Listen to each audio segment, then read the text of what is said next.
With much hype, the Krytac Kriss Vector has started to make its appearance around the world in the hands of many new users.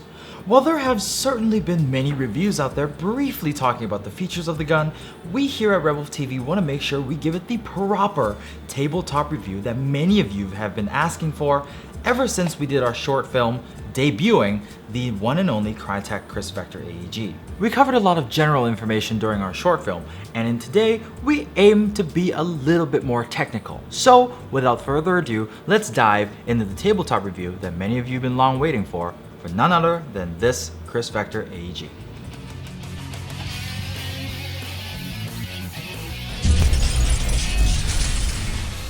Hi guys, I believe my intro said it all, that ever since we've debuted the Vector AEG in our short film, many of you have come to ask us, hey, can you guys do a tabletop review to supplement that film? We want to learn more, and of course, we listen, and here we are. We are going to go through some of the feature sets, the differences, and the looks, as well as a few internal bits and bobs of the Vector AEG. We will even compare it to the Gen 1 body, in looks only, of course. For illustration purposes, I have removed the magazine, and we're going to start by talking about the exterior functions of the Vector AEG. The body of the current Vector AEG is the Gen 2 body, and there are some noticeable and subtle differences compared to the previous Gen 1. And to show you guys that, here's a Gen 1. Starting off with the initial difference, you will see that on the AEG it comes with this Defiance flash hider, and the previous one didn't come with anything other than a thread protector. Now, if you do want to remove this Defiance flash hider, you can simply unscrew this Allen screw right here, and the whole thing comes off to reveal 14mm counterclockwise threads. The second design difference that you're going to notice right away is on the Gen 2 body, it no longer has an opening for you to input a flashlight, whereas the Gen 1 has this opening for you to put one right there.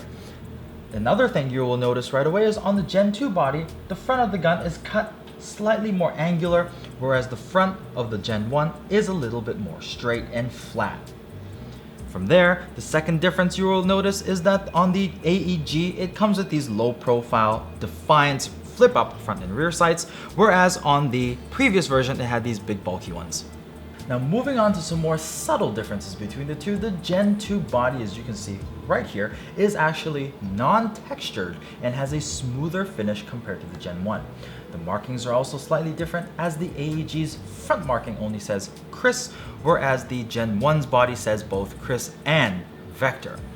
The second marking difference you will see is on the Gen 1, it denotes the caliber in which the real gun was chambered in, the AEG does not. And moving towards the rear, we have a subtle design difference between the stocks. They look a little different, however, they both can be adjusted for length of pull right in the back. I would say the biggest difference between both stocks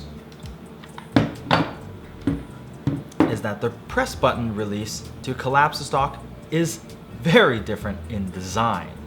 From there are a few other small subtle differences as well, such as the red paint on the selector is a different shade, and the safety icon features a different design. And finally, the triggers. Now let's talk about the internals of the gun.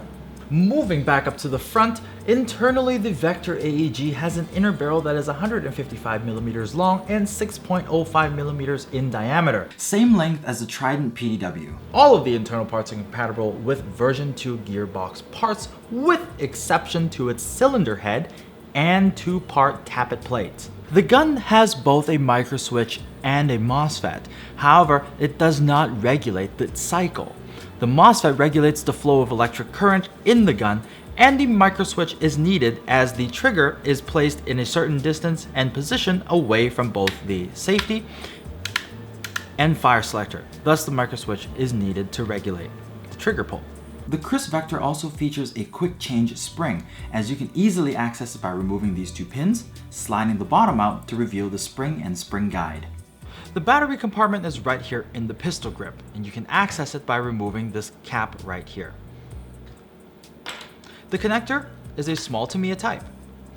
Like other Krytac guns, there is also a fuse in here. However, it's put further up into the body of the gun, making sure it stays out of the way, as the cavity is quite small. So they would like to optimize as much space for you to put in a battery.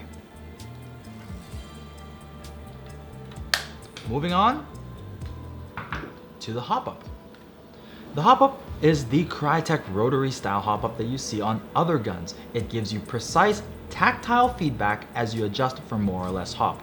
I really do enjoy these hop-ups as you get great precision downrange. An interesting feature that Krytac has built into this AEG is when you put the gun back on safe, it releases the spring tension, adding to the longevity of your gun.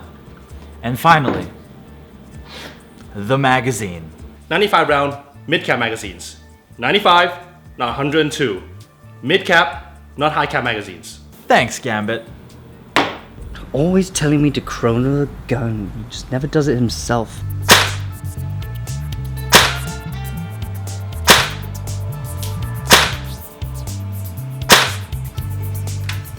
Welcome to the warehouse where we are going to shoot the Krytac Kriss Vector AEG. I'm standing roughly 20 or so meters away from our target downrange, which is more or less your typical CQB distance. Now, I have to let you guys know that this Krytac Kriss Vector AEG is optimized for a 7.4 volt 15C LiPo battery. However, it can take your standard 11.1s, as I will demonstrate right now. Semi-auto, 2-round burst, and full auto. Works just fine. Now, let's shoot the thing, shall we?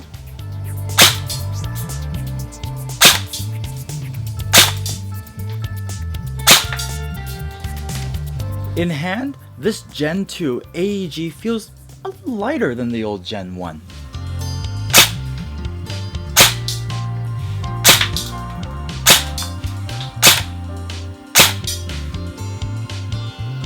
Trigger pull is interesting. Let's go take a look at our results. In typical CQB situations, the Kriss Vector would absolutely be able to perform well. As you can see, there's probably at best a 2.5 to 3 inch spread between the furthest shot and the one on target. Not bad. Back to the studio. In case you guys missed it, don't forget to check out our short film we did for the Vector AEG. You can check that out right here. Where is it? Where is the Lien build? So, what primer are we using this time? The fully licensed Krytac Kriss Vector L4 test run.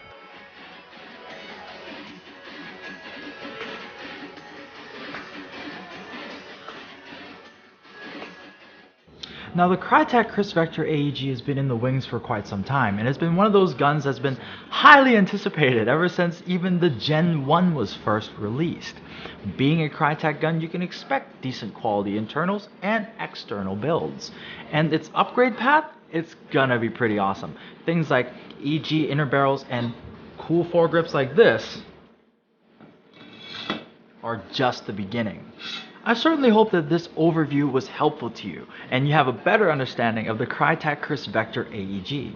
Now, while no gun is perfect, one cannot deny the attention to detail, the engineering, and the quality that has been put into this particular gun right here. So, what do you guys think? Let me know in the comment section below. And if you guys want cool guns like this one, don't forget to check out our online store at www.redwolfairsoft.com. My name is Mark, aka Blue Steel, and I'll catch you guys on the next episode of RedWolf TV. Have a good one, guys.